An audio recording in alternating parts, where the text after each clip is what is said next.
এই ছবিটা তো আমার মামা, এটা আমি দোয়েল চত্বরের মোড়ে আমি এই সেলুটটা দিছিলাম, আরেকটা সেলুট দিছিলাম আপনি শহীদ মিনার এনে ওই ছবিটা আমার ভাইরাল হয়েছে বেশি। সেলুট দিছিলাম মামা, আমরা তো রক্ত দেখছিলাম মামা, আমরা তো আন্দোলনের ভিতরে আমরা মাঝখানে আসছিলাম মামা, আমরা রক্ত দেখে মনে করেন আমাদের আর সহ্য হয় নাই মামা। সেই জন্য দেখলাম, আমি তো আর মুক্তিযোদ্ধা দেখিনি মামা, আমি ওদিনকে আমি মুক্তিযোদ্ধা দেখছি মামা। সেই জন্য তাদেরকে আমি একটা সেলুট জানাইছি, আমার সেলুটে সমর্থন জানাইছে ছাত্ররা। আবার রিক্সাওয়ালারও সমর্থন জানাইছে, রিক্সাওয়ালারা কিন্তু আমার এই সেলুটের পরে কিন্তু রিক্সাওয়ালার মিছিল করছে, কিন্তু আমরা সহযোগিতা করছি।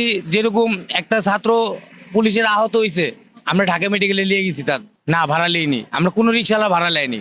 এই সেলুটটা হলো দোয়েল চত্বরের এনে। আর যেটা বেশি ভাইরাল হয়েছে ওটা হলো আপনার হলো শহীদ মিনারের এখানে। আমার খুব ভালো লাগতেছে মামা, মানে আমি যেন একটা দেশের ছাত্রদের পক্ষের একটা লোক, এটা আমারই মনে হইতাছে, ছাত্ররা আমারে মনে রাখছে। 100 গ্রাম রাঁধুনি হলুদ বা মরিচের গুঁড়ার সাথে 2টি এবং 200 গ্রামের সাথে 4টি রাঁধুনি স্বাদ মিশালি ফ্রি।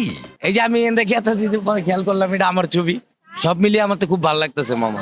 না এখন আর কোনো সমস্যা হয় না, এখন আমাদের একটু মনে করেন একটু কর্মজীবী একটু কম, যেরকম অটো গাড়ি চলতেছে, তো আমরা পায়ের গাড়ি মনে করেন একটু চালায়, পায়ের গাড়িতে আমরা টাকা কামাই করতে পারতেছি না মামা, এটা আমাদের সমস্যা। আমরা এখন খুবই কষ্টতে আছি।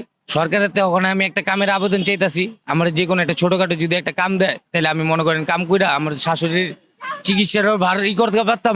আর আমার একটা মেয়ে আছে 5 বছরের, তারে জানি পড়াশোনা আমি করাইতে পারি, এটাই আমার প্রত্যাশা মামা। সরকারে জানি আমার একটা চাকরি দেয়। আমার নাম মোহাম্মদ সুজন মামা, আমি কামরাঙ্গীচর থাকি, বড় গ্রাম আমার বাড়ি।